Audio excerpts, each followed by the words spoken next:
Paul Grunberg has nurtured, inspired, and run some of Vancouver's finest restaurants like Chambar Market at the Shangri-La Hotel and Bao Bay Chinese Brasserie. Currently, he is the general manager and co-owner of L'Abattoir in Gastown. It is my pleasure to welcome Paul Grunberg to Studio 4 to tell us more. Thanks for having me. Always been in the restaurant business, the business of the restaurant business? I have, yeah.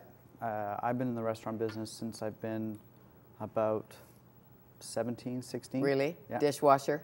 Dishwasher. Started as dishwasher, the old cliche story, absolutely. What did you like about it in the beginning? Why did it call to you? I think it called to me specifically because I was never good at school. I was always good at talking to people, playing sports, team environments, and I needed to find an outlet that was creative. And I started doing home ec in high school, in grade nine. In grade 9, because a boy in home ec. I was the only guy with a class full of girls. It was amazing, and the best part is it made me feel like I was doing something good because I was really good and I was excelling at it. I had a palate. I could season. I could chop. I could cut. The teacher would make an example of me in front of the class. It was awesome. I felt good. So I come from a really supportive family. My mother and father were very supportive no matter what I wanted to do when it came to sports, school, whatever. Right. Were you in the restaurant business with them at all? Did you have a family restaurant? No. My dad is a lawyer. My mom is a teacher. Okay. So far from it.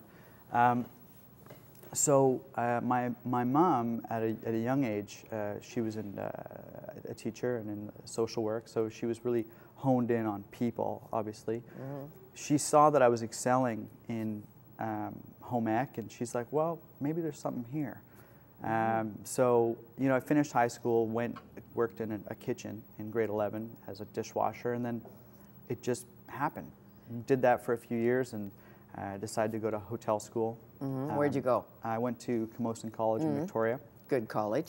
Amazing. 2-year practicum program. I lived abroad for some time, lived in Switzerland, worked in a hotel there, lived in Whistler, gained a ton of experience, a ton of knowledge, learned how to work really, really hard. Came back to Vancouver and started applying it to building a career here. And you've built quite a career, as you know. Thank you. General manager at some of the finest establishments in this town, and now you're a co-owner of a great restaurant in Gastown. Yes. Why did you decide to go there? You could just be the general manager, with not having to spend any money. Yeah. I think I've always wanted the next thing for myself. I've never been content with just the now. And I think maybe I'll start figuring that out. Sure. When I'm ready. But I've always wanted to be a part of something and have a stake in it. And I can honestly say that all of my previous employers, that I worked just as hard for them as I do for myself now. Really? And yeah, it's nice. But I've also worked for some pretty amazing people. You have the Shermans, certainly Carrie, at Chambar, Carrie and Sherman. Nico, and brilliant. There's a reason why they're so successful. It's not only their restaurant that's successful, they're successful, their people are successful, they make their people feel successful. And they're ahead of the curve, as always. Always, it's almost like creative and inventive, and you go, how did you do that? And yeah. Is it because you're Belgian or what is it? But it's not. It's like, even when hockey was on in Chambar, you could go to Chambar and have a fig martini before you go to hockey. Right. Well, who'd have ever thought that 20 years ago? You go to the beer parlor, right? Right. Well, times change and people adapt, and that's what this business is all about. Sure, Dirty Apron Cooking School, and then they have Medina Cafe Medina and other things to come. So constantly creating and making it happen. What about service? Service is very important. Service is a very real aspect of hospitality and in any business. Without it, you're in trouble. And what if you don't get good service? You're at a restaurant, you're at a fine restaurant, you might be at the snazzy Shangri-La or at the new Hawksworth or at the L'Abattoir, and the waiter's not doing his or her thing, or... Well, I think people are entitled to have an off day or a bad day.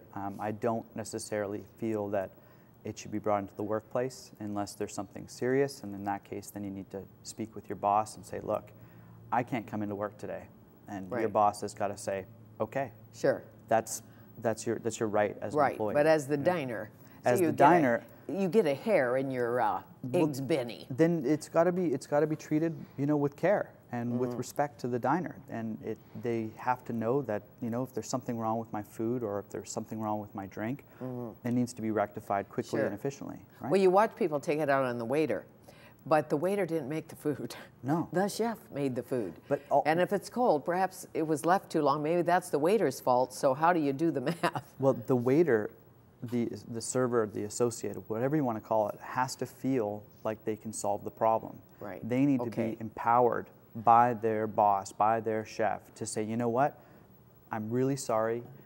Let me adjust this. Let me take this away. Instead of being like, oh my God, I don't know what to do. If I bring it back to the kitchen, the chef's going to yell at me. It wasn't my fault. I'm just trying to help the guest. This glass of wine, what am I going to do? The boss is going to say I'm throwing product out. Well, you see that happen at Cactus Club, and I don't know if it's the GM there who does that, but it might even be a middle manager or the girls. Right. Like the minute you say, the prawns in my spaghetti are tough or too spicy, they take it away and it goes right off the bill. Yeah. Now, can you do that if you're not a chain? Absolutely. You don't have to be a chain to have, systems and standards and a vision. Okay. What does that mean, systems? Like Earl's restaurant, for instance, they have what they call the systems approach. What does that mean? This is the money-making approach. That's their system. Probably is, yeah. They do very well. Recently I was at a chain for lunch with a friend, and I had exceptional service. And I've been telling people that as the weeks have gone by. Basically, they are set up and designed and properly trained to handle situations. The servers feel comfortable and they know what to do. Customers always right? Okay. Well, not always, but depends who you're talking to.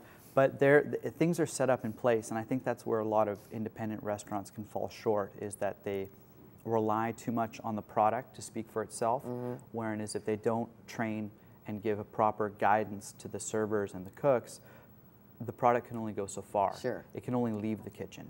It can't be crafted and honed in the dining room. And I think that's where the chains do really well.